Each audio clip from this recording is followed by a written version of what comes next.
Hi everybody and welcome to this next episode of Financial Transformation Live. So today's topic is all about 5 things to think about before starting your next financial transformation project. Wow, what a mouthful, but it's really important because I think we spend so much time before we start a project trying to find the right solution, but actually that isn't necessarily where we should be spending most of our effort. Okay, so I'm going to talk to you now about 5 key questions that you need to ask yourself as you go through. And some of this will seem like common sense, and it is, but it's only common sense when you know that this is a question that you should be asking. Okay, so for those of you that haven't joined one of these sessions before, my name is Hannah Munro. I'm a Managing Director and Transformation Lead here at ITAS. So we are a financial transformation specialist that works with Sage technologies. But before you turn off the dial, today's session is not about Sage. It is not actually about the technology itself. It's more about the framework and the things you need to think about before you start working with any kind of technology, any kind of financial transformation. It could just be a process improvement piece. So let's get started. So what's really interesting is some of the statistics that come out of the transformation process. And you can look at and Google financial transformation or digital transformation horror stories, and you will find lots. And what's really interesting, there was a study by Gartner 2019 that basically said that only 30% of projects actually deliver results. And what's really interesting is at this time, there's about 85% of finance teams that are planning some kind of transformation project. Now, people always ask, well, does that mean they're looking to buy new software? Not necessarily. So transformation encompasses any kind of change within finance. It could be process re-engineering. It could be looking at a new piece of tech, any kind of change in the finance team.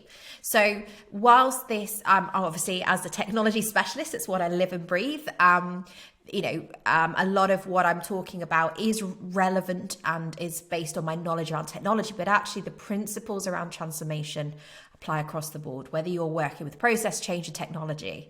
And I said it on a recent podcast, actually, is that what I find fascinating is that most financial transformation projects are surrounded by, are basically built around technology.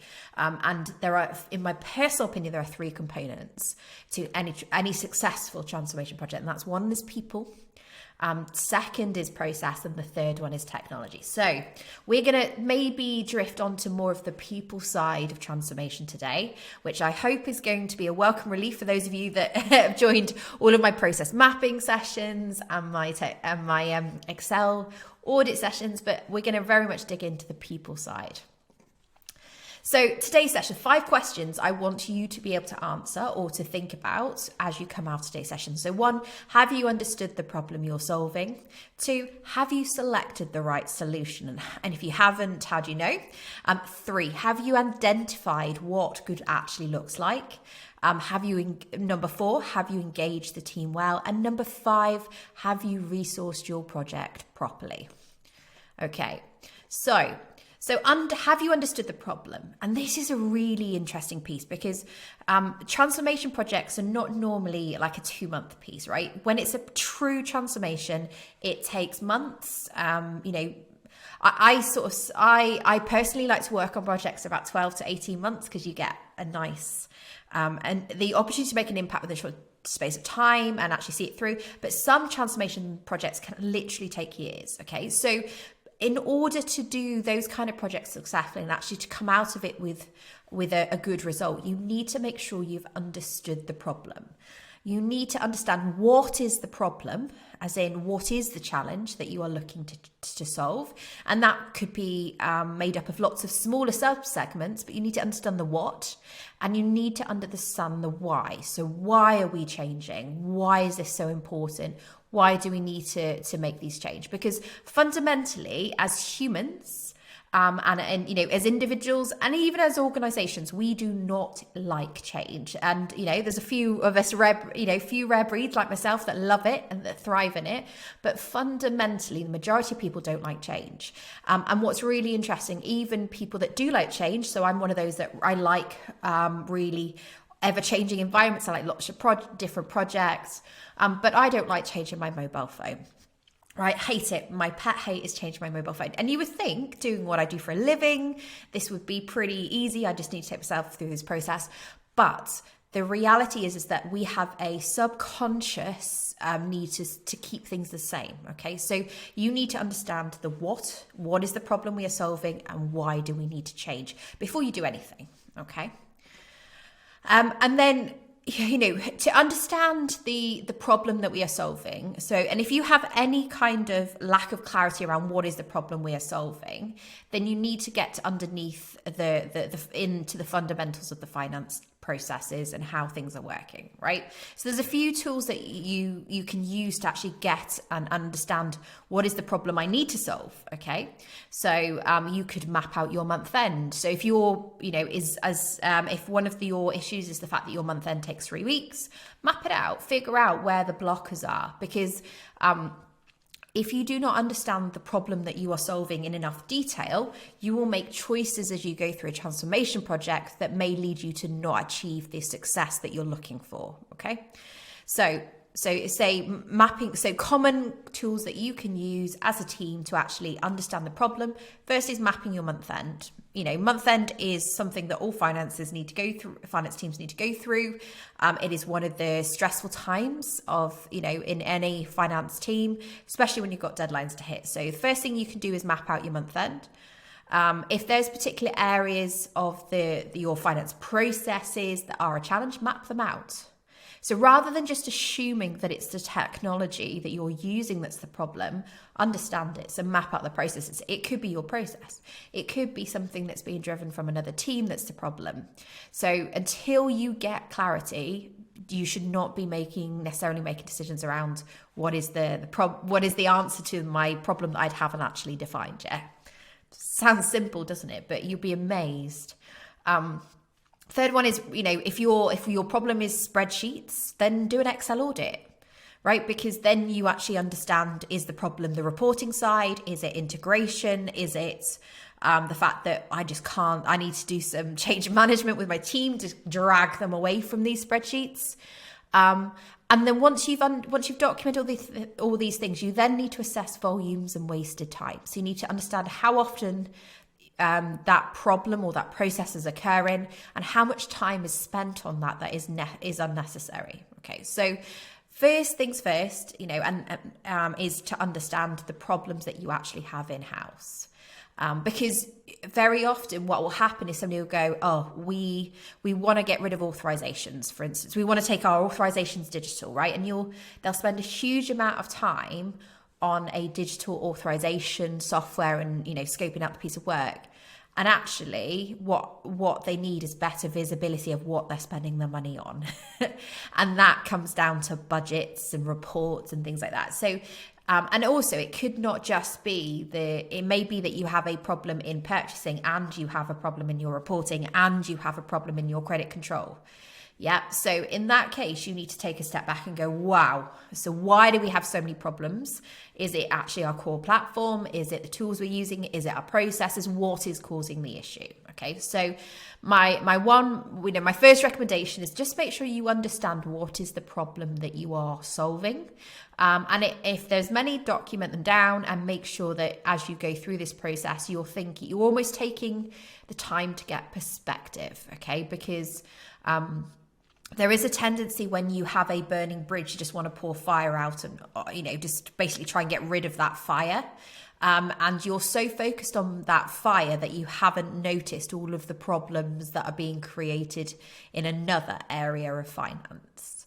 Okay, so if you are going through any kind of financial transformation, always take a step back, always make sure you understand the bigger picture, and make sure you get perspective on what the challenge is. Because I'll have lots of people that will come to me and they'll have one really tiny, you know, one problem that is absolutely critical, but you know, and in their mind is a burning bridge. Yeah, is an area of risk that's keeping them up at night.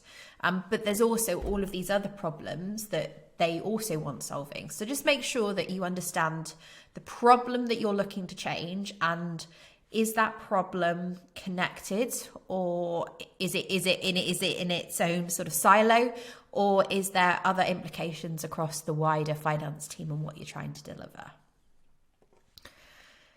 And then think about the right solution. Okay, so there's a couple of things to think about when you're looking at solutions, right? So I like to think is that, do I need a short-term fix or do I need a long-term solution? So, and this is always an interesting question, right? Because depending on the business, what it's going through, you might just need to create some capacity or just make some shifts because it's, maybe there's the piece in that it's impacting how you're perceived as well as a finance leader.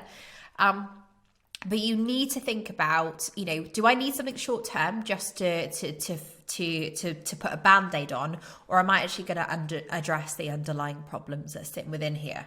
And the best solutions do both, right? So, and this is where we'll talk a bit about phasing and breaking things down, but the best solutions have a short-term impact in that you will start to feel it fairly quickly, but they're also moving you in the direction of the longer-term goal. If we go back to the purchasing piece, right?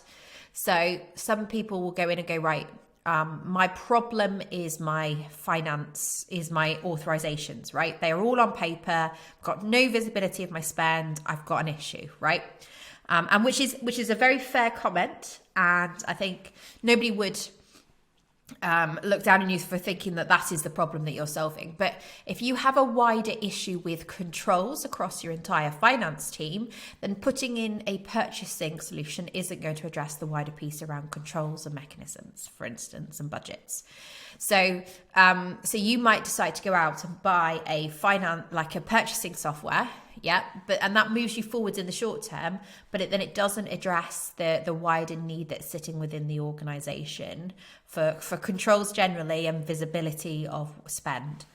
Yeah, so but if you choose the right solution, so it may be that actually a purchasing solution is the right move, but depending on which purchasing solution you choose, it could either move you forwards, and then if you need to change your platform, and if you in a year or two to sort of catch up, then that's sorted, and it will work well, or it could take you down a route that actually hampers your later choices. So that's the one piece you've got to think about, is that, am I solving a short-term pain, or am I answering a longer-term solution? And you want to try and think about, if I was doing this long term, what would I do? And can my short term solution actually move me closer to that goal? Hoping that makes sense. And guys, feel free to comment, to put your thoughts in the comments, and I'll try and respond to them as and when I can, because I think this is something that we don't think about. Now, the other thing as well is we talk about sort of short term pains and long term solutions. But, think about phasing. So and I think that, again, is the ideal solution is one that can be done in chunks, because businesses change, finance teams change, the economy changes. We live in this incredibly volatile environment at the moment. So wherever possible, you want to chunk things down, and you want solutions that ideally don't involve everything changing at once. So, and that's something to think about. But how do you actually make sure that you've chosen the right solution? Well, the first step, of course, is to make sure that you've understood the problem that you're solving. The second piece, so when I come to talking about finding solutions, there's a couple of ways to approach it. And I've seen this done really, really well. I've seen this done incredibly badly as well. So my top tips for finding the right solution are as follows. So firstly, identify and prioritize the problems that you're looking to solve. And if you have more than one, you do need to prioritize, because any solution is never going to be brilliant at every one thing, right? Unless you go with sort of the best of breed model, which is why we do it. But even then, you will have choices. So how do you identify and prioritize what you're looking to change and do? And then once you've understood the problems, right, and you're clear on what is the problem you're looking to solve, make sure you document it, and any scenarios that go around those processes, those problems, and any non-negotiables that you have within when you're going to find the right solution. So one non-negotiable could mean that you don't have servers in-house, right? So it's an absolute no. You don't want that scenario, and that's fine. Now, you've got to be very, very careful about how you decide on non-negotiables, because I have seen so many requirements coming through, because obviously it's what we do, and they will literally say, I've got to, everything is required. And honestly, the lists, I've got like 5 tabs with 100 or so requirements on each tab. And the reality behind that is that people get into a mode of responding to everything's a yes, because they know that if anything's a no, they might not do it. But actually what you've not understood is how well does that solution fix and deal with that problem. And also, a lot of the requirements that I see are very feature based, right? So we're going to talk about this a little bit in a little bit, but think about what is the problem that you're looking to solve. You're going out and you're asking a software vendor, a consultancy to solve your problem. Don't give them the answer. Tell them your problem and allow them to help you figure out the answer. And if they can't do that well, if they can't help you figure out the answer, find a new partner. Okay, so first, prioritization, figure out what problems you're solving, document those problems, any scenarios around those problems, i.e. for instance, consolidation. For instance, you need to be able to consolidate in different base currencies, etc. So you want scenarios, not features that go around solutions, and any non-negotiables. So what aren't you willing to compromise on, and keep that list small, because otherwise it's going to heavily restrict your choices. So, and we talked a lot about solving the problems, but think about what you don't want to change. What is working well within your team, and what do you want to keep? So we talk about what we want to change, but talk about and think about what you don't want to change, what you can't change, and where the restrictions are, and make sure you're really upfront about that. And then once you've got all of those things together, you then need to identify your decision panel, and be careful with this, right? So make sure you've got people in there that can look at the problems and the solutions and make a well-balanced judgment about what is going to change. Okay, so you need input from those that are going to be getting involved, but that doesn't mean they have to be on the decision panel. So just thinking about that, because sometimes, we're all human, we bring our personal views into a process rather than looking about what is best for the team or the organization. So you just need to think carefully about who you put on that decision panel, but making sure that you had feedback in from the end users, right? Because you need their engagement even at this stage, because once you get later on, you're going to have issues. So make sure that you think about your decision panel and your process on which you're going to make decisions. And set your evaluation criteria. So how do you know that they have solved your problem? What is the measure? Is it how many days you think you're going to drop your month end to? Is it is it making sure that you can go through all of your purchasing will be digital moving forward? So just thinking about what is your evaluation criteria, because that should theoretically form part of your goals for your change. Okay. So think about, if we go quick summary, so we identify and prioritize the problems that you're looking to solve, document those problems, any scenarios around those, and any non-negotiables, making sure you keep that small. Be clear on what you don't want to change and what is working well, so that you don't inadvertently create more problems that you then later have to solve.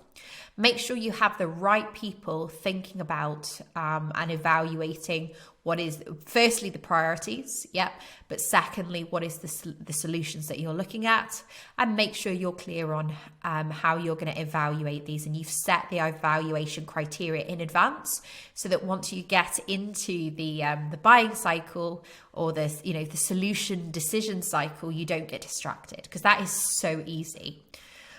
So my top tips around this are focus on problems that you want solved, not features that somebody thinks you need.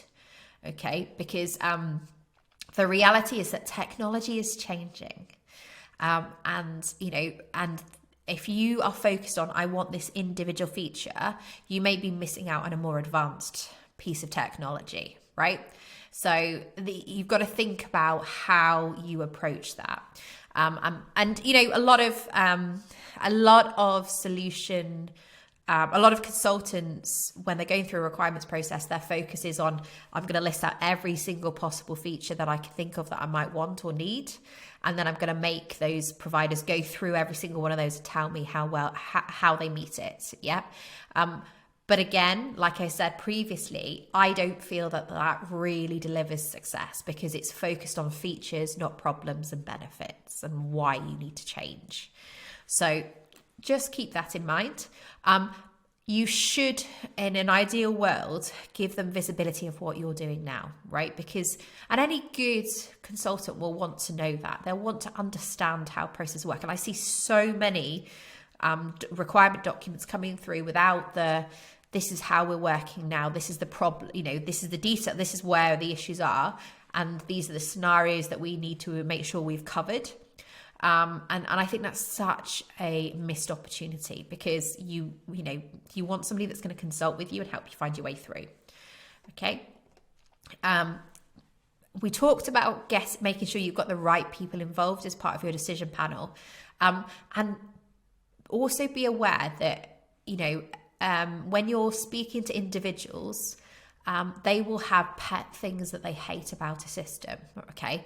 And as much as we'd like to think that any system we choose is going to be perfect for everybody, there is always a trade-off, right? There will be something that it does not do brilliantly that somebody will dislike. Okay. So I think it's really important that you balance out getting feedback from the wider team, and that you actually get feedback. So I tend to see two extremes. I see people that don't go out to the wider team, and then we've got an engagement problem later on, or they go out and then they come back with this huge list that is massive. So you need to balance that out, and you also need to rationalize that list against the problem. Okay, so don't be asking for, this automated AI solution if in GL, if actually the problem that you're solving is in purchase ledger.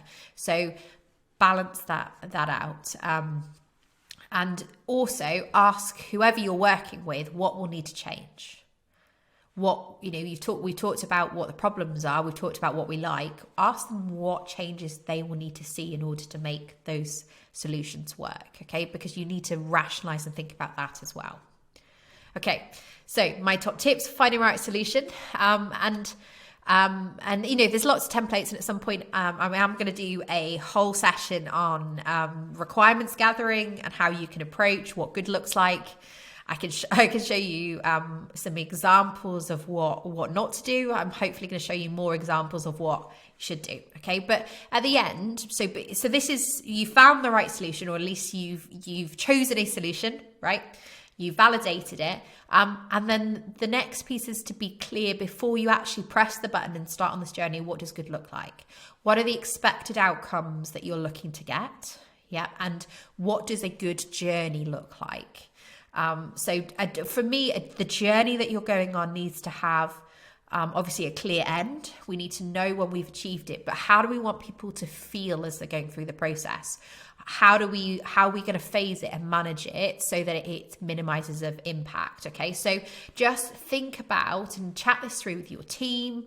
The expected outcomes should be basically the equal and opposite of the problems that you've got. So if your problem is that month end takes 2 weeks to close, or 10 working days, then you need to specify what is the expected time to close, so that you've got a measure for how successful you are. And then what you're going to say on that journey is that during that journey, what's really important is the team feel like they are supported. They feel like they have an open and honest, they have the opportunity to raise concerns, so that we don't get to the end and something important just blows up in our face and people say, well, I didn't feel like I could talk about it. So you want, and we want the journey to be as minimally stressful as possible, because it's going to be a 12-month journey. So we know that we want to minimize the impact on the team. So I'm not saying that should be your answer, but that's an example of what you need to think about and discuss within your team as to what does good look like. And then we come on to how have you engaged the team. So actually, if you're only thinking about this before you start the actual transformation, then you're probably a bit late to the party, because you remember I said that as part of the process, you need to make sure you've engaged a decision panel. So your decision panel for your solution for solving the problem should be getting feedback from, individuals within the team. Everyone should feel like they've had the opportunity to input at some point and that their thoughts have been listened to. They don't have to be agreed with, but they have to be listened to. So, but it's always good once you've made a decision on a solution and where you're going to just say, look, just take a stock of where you're at and go, right, we're just going to re-emphasize why we're making this change. So the first thing is we're going to re-explain the why. This is what we're looking to do, and this is why we need to do it. So this is the impact of not doing it on the business, on the team, and this is what we're hoping to get out of it. And then we're going to explain the how. So how are we going to approach it? So we are going to start in this time. We're going to do it in this many phases, and literally take people through your overall plan. Explain to them where you have uncertainties. Explain to them how you're going to keep them updated, and who is going to be involved and at what point, right? Because you want to remove as much uncertainty as possible. You should have at this point established the steering committee. So the steering committee should be made up of a mix of individuals. You will need obviously an exec sponsor. You're going to need subject matter experts. You're going to need people that can make decisions and that can guide the project on its course, but they should have a clear mandate as to what is the problem we're solving. So go back to the why. Why are we here? Why are we doing this? That needs to be really clear so that they can make good choices. You need to have got individuals in each team on board. Yeah, so there are lots of schools of thought to how to approach this. So I like to give people the opportunity to give feedback, even if it's negative, right? So if I know I'm going into a massive load of negativity, I will have one-to-ones first. If I don't know what I'm hitting, then I will start with a group. Okay, so you do want to give people the opportunity to ask questions and raise concerns, because you want that coming to you. The last thing you want is concerns being raised out, where you can't hear or understand them, because then it creates like a second communication trail that runs parallel to your good news piece and your communication around the project. And that is really detrimental to any change, right? So people need to feel listened to. They need to feel like their concerns are heard and acknowledged, right? It doesn't mean you need to solve them, but they need to be acknowledged. So think about how you're going to give individuals the opportunity. And if you do this work well up front, if you allow people to come to you and say, look, I'm on board, I get the why, but I just don't see how I'm going to find the time to do this, then at least you've understood it, and you need to address those concerns and problems, because otherwise what will happen is that you'll get mid-product and they go, well, I told you I didn't have time to do this. So, I don't have time to do this. I can't do this on my day job. So if you're better getting ahead of any concerns and challenges, and also talking through how you address it. Okay. And it's important that you do this in a group, right? Because people will take each other on a journey. And what you want to make sure is that you've raised and addressed any concerns in the group so everybody hears the answers. But you also, especially for those quieter individuals, you may find that when you do it in a group, there's one or two people that are particularly loud or dominant. And you want to make sure that individuals themselves have the opportunity to ask questions that they may not ask in front of the group. Okay, so that's always really important. And think about this process as you go through. Yeah, so this shouldn't just be at the beginning of the project piece.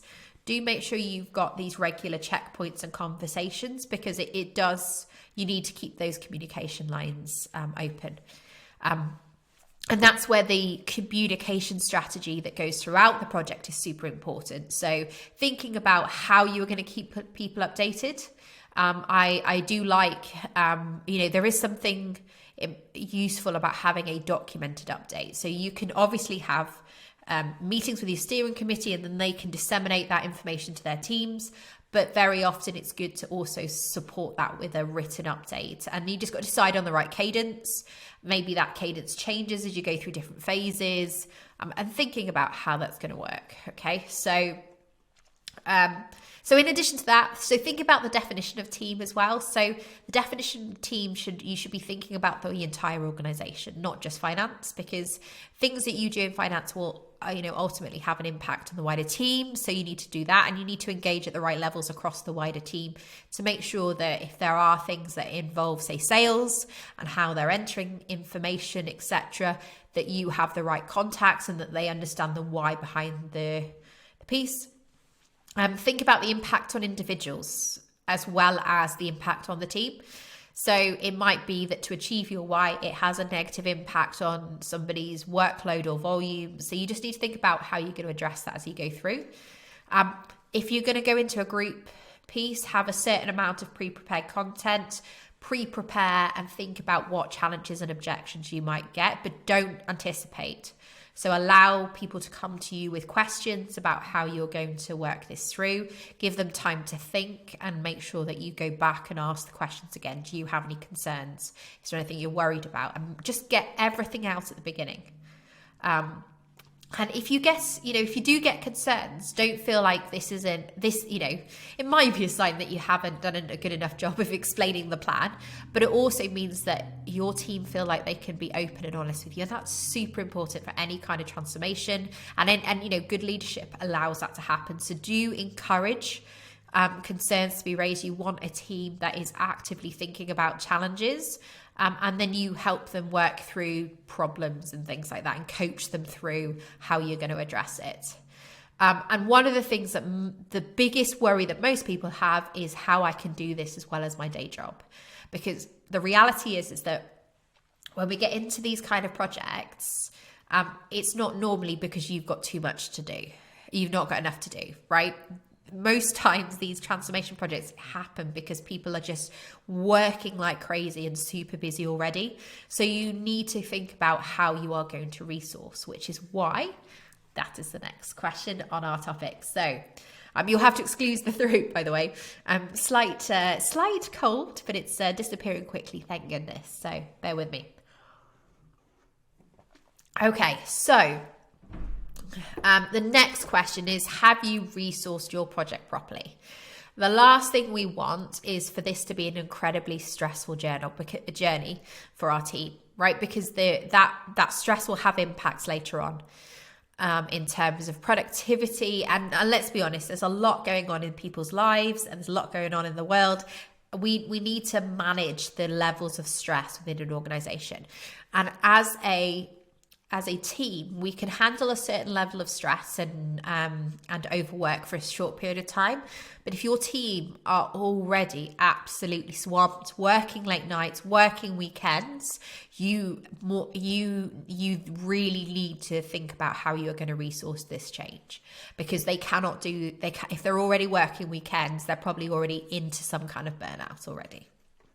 So, questions you need to ask yourself. The first one is, how long is this going to take? So firstly, ask the question of whatever partner you're working with about how long they think it's going to take, and ask them to be realistic, right? Because there is a tendency, if you go, right, I want to be live for this date, that everything gets built around that date, and we're guilty of it as much as anybody, but be careful about issuing ultimatums and deadlines, because people will try and work to those deadlines, even if it is not the best, if it's not, or if it's over, it's hard to achieve, right? So you need to be realistic about how long it's going to take, particularly if you're giving dates to people like the board or the executive team. You want to make sure you've given yourself some wiggle room, all right? So you can plan for multiple phases. Is a brilliant way to approach. I've never been a fan of the big bang. I really like to take my time and to do things in small hits, get some momentum, create some capacity, and then move on to the next piece of the puzzle. So you need to be realistic, really think about how you can do this in chunks, because if you do it in chunks, there's a couple of things that happen. So one, you get quick wins.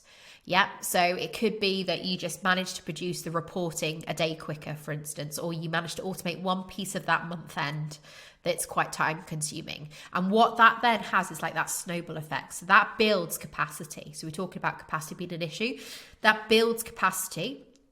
It builds buy-in from the team because they're like, oh, okay, so this, if we do, this bit has worked well, we've created and we've achieved our piece, right, let's move on to the next one. So you create this energy in a project with a phasing,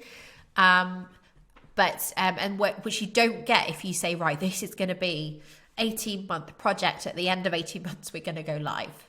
So I'm personally not a big fan of that. I always, unless there's a real reason to take that kind of approach, I like to do things in chunks and I like to get quick wins. I like to sense check as we go through. So by doing smaller chunks, you can kind of rationalize the piece, but you need to be really clear again about what is the problem you're solving. So this comes back to those earlier questions that we talked about. So think about how long is this going to take? And also think about how much time is it going to take individuals within my team at every point, so that you can understand, do you have capacity to do this? Another piece is, when should we migrate? So there is a tendency for people to want to migrate at a year end. And I get it, right? It's clean, it's easy because you may not need to take as much data. And it gives you a nice clear cutoff. But the realism is that year end itself has more work, right? Because you have additional tasks that you have to do at year end. It's then normally closely followed by an audit. So you migrate at year end, you've got more stuff to do. Then you've got a new system going in. So you're learning that. So you've got more stuff, you've got more tasks to do. You've got a new system that you're also trying to learn from then on. And then you're closely followed by an audit, right? So do think about at what time is best, okay, of year, and don't necessarily see the year end as the obvious piece, right? Because there's ways that you can manage mid-year migrations or mid-period.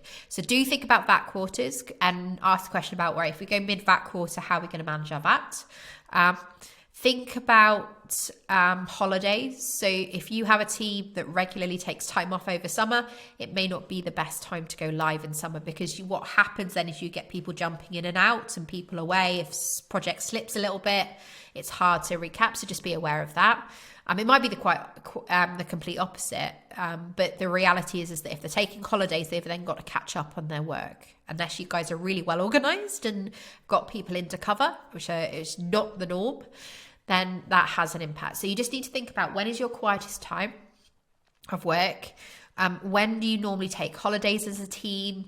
And what is your sort of your financial calendar, and where are the peaks and troughs, right? And think about where things are going to land as well, because people say, well, we want to go live at this time because it's quiet, but a couple of months before is actually absolutely hectic. And so that's, the couple of months before is when you do your training and your testing. And if they're not going to have capacity to do that, you're not going to get live for that point. So just think about all of these things, and then you need to make some decisions around when you go. Who should be involved? So this is a really interesting question. So people tell me, who from my team should I have involved in what part of the process? So there are 4 things that I look at when, and it's like anything, is you meet a team and you get a feel for who they are, what they do, and their vision, their view of what it is. So the first thing is skills. So what skills do they have in transformation, change, and tech? Yeah, so if you think about the 3 aspects, people, processes, and technology, you want to think about, as an individual, do they have influence over their peers, right? So you do want people that have influence and that have, they may not have the title of leader, but they may have people that they bring along the process. You want to get them on board. And this is a great opportunity for them to develop. So as well, you can get them on board. You explain to them the fact that they'll get on the CV, what you're looking for. You've got a massive opportunity there. The second thing is attitude, is you want people that want this project to work. And having people with a positive attitude is really, really important. And some people will say, well, if people are feeling really negative about it, get them involved, help them lead it. That only works if they go into it with an open mind, right? So you just need to balance out attitude, because you can engage people that aren't that keen on a project, but you don't want them leading it. So we talked about skills. So skills for change. So transformation change is a skill in itself. So process mapping, the ability to pick up tech. If they have a natural ability for doing reporting or tech, they're the first, they figure stuff out and help people. They're almost like the coach within the team. They're the sorts of individuals you want on board with this, because they will want and they enjoy that part of the role. And the fourth thing you need to think about is the knowledge of processes. That you need people that actually understand the processes that sit within the organization or are willing to go away and find them out. Okay, so those are the four things you need to think about: skills, their knowledge of the processes, their attitude, and their influence within the team. And then you put together your project team based on that. Now, that doesn't mean that anyone that is not on that mini project team isn't involved in the project. Okay, so you will get them involved, and you need to be clear about that front. So this is how I'm going to get your input into the project. This is where you're going to feed in. This is what I'm expecting of you if you're not in the direct sort of the main project team. But you need to have a few individuals that are really sort of taking the reins for this project and take it forward. You can tell I'm a horsey girl, can't you? Take the reins. Okay. Next question. Should we backfill? Oof, this is a good question. So, there is no right or wrong answer to this, okay? So I'll talk you through my logic, though. So the first thing is that the financial transformation projects are most successful when those that do the day job or those that know the processes are helping to lead the project. So if you bring in a team of BAs and consultants, that is fine, but they need to be balanced out with members of your team. So if you expect people from outside the organization to come in and just deliver it and then hand it over to your team, that is not going to work, okay? So if you are going to if you're going to bring resource in, you need to have a balance of backfill resource, which is capacity, alongside consultants and or project management. So you need to have that balance between the two. And this, the studies back this up. There was, again, some Gartner research, I think it was, that showed that when you have subject matter experts heavily involved in the project, it's more likely to be a success. The other thing you need to go back to is, if we ask that question at the beginning, how long is this going to take? If it is a 3-month project, you will have a lot more flex within your existing team, potentially, than if you're doing a 12 to 18 month transformation project. So that if you have a longer term project, you will see more benefit in backfilling, because one, that person, you're teaching somebody to come in and just do somebody else's job, and you're going to need them for 12 months. It's worth the effort in training.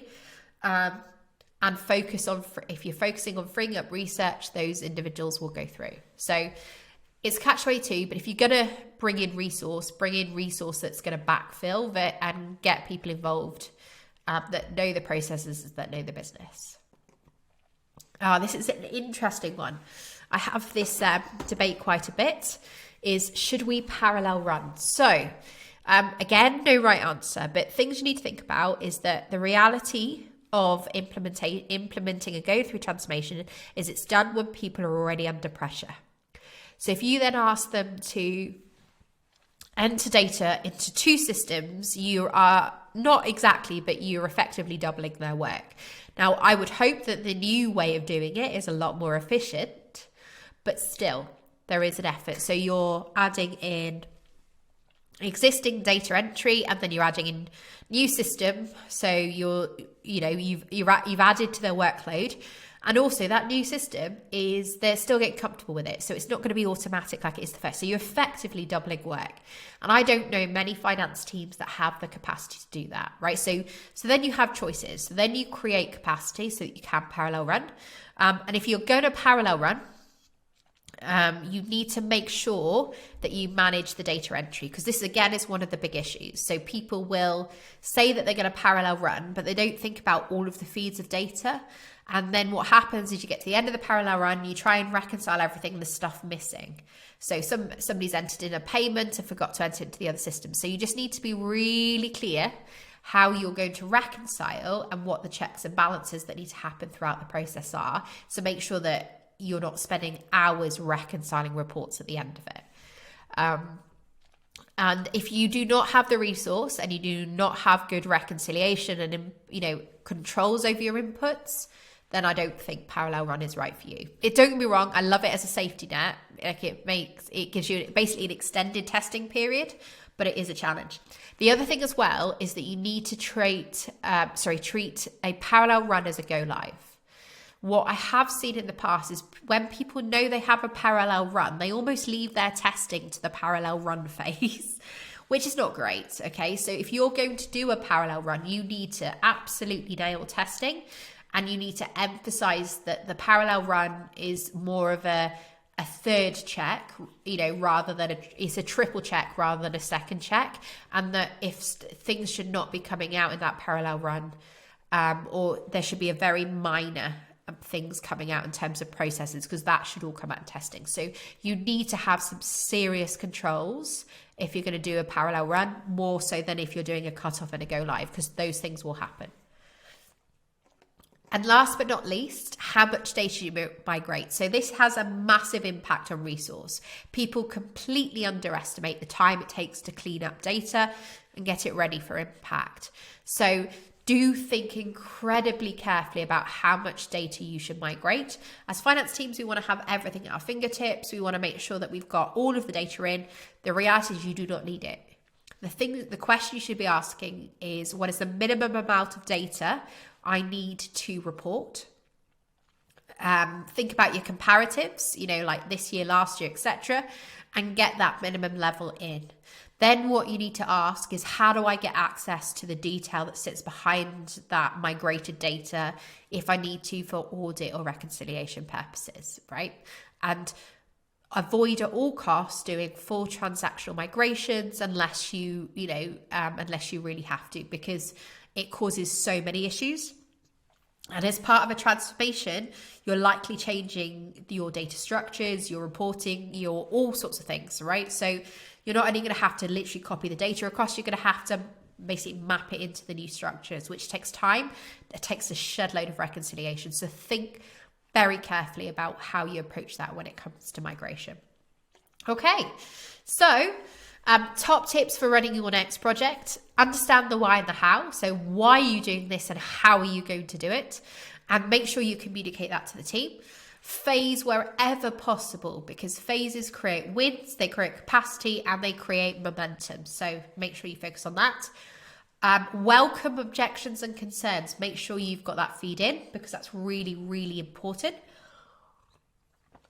Make sure you understand the commitment that and the time investment from your team as you go through, and then backfill their roles as possible. And then when it comes to delivering, communicate some more. If you're not sure whether you're communicating enough, you probably aren't. And if you think you are, just add a little bit more just to be safe. So communication is key to any successful transformation. So thank you so much for joining today's session. So we've covered, have you understood the problem? Have you selected the right solution? Have you identified what good will look like? Have you engaged your team well? And have you resourced it properly? As you can tell, my throat is going, the joys of having a little bit of a cold, but I do want to do a follow-up on this. So if you have questions or queries, then please do pop them in the comments. If you haven't already, I'll address those that have come through separately, or DM me. So just send me a message via LinkedIn, because I use, if people ask me questions, I use that as material and ideas for new sessions. So just keep it going. If you want to, if you fancy running a few things past me, I am offering a free hours consultancy session in exchange for me being able to use that recording to help others. So feel free to send me a message about that. If there's a particular scenario or project you want me to just chat through, happy to do that. And of course, we've got our next session coming up. All the details are here. We'll put the link in the chat as usual, so you've got access to that. And don't forget, here's our content. So, and don't forget, I mentioned at the beginning, all those tools, we've got all of those in the comments as well. So you can access the Excel session that I did. So how to do an Excel audit, how to map out your processes, all great sessions. So thank you so much for joining me today. I hope this has been useful, and would really welcome your feedback. So DM me, send me an email, whatever's easiest, and just reach out. So it's great to have us, having this great community here on LinkedIn. And for those of you that are listening on the other channels, great. Don't be afraid to reach out to me either on LinkedIn or via my email if that's easier. So take care, guys, and I'll speak to you soon.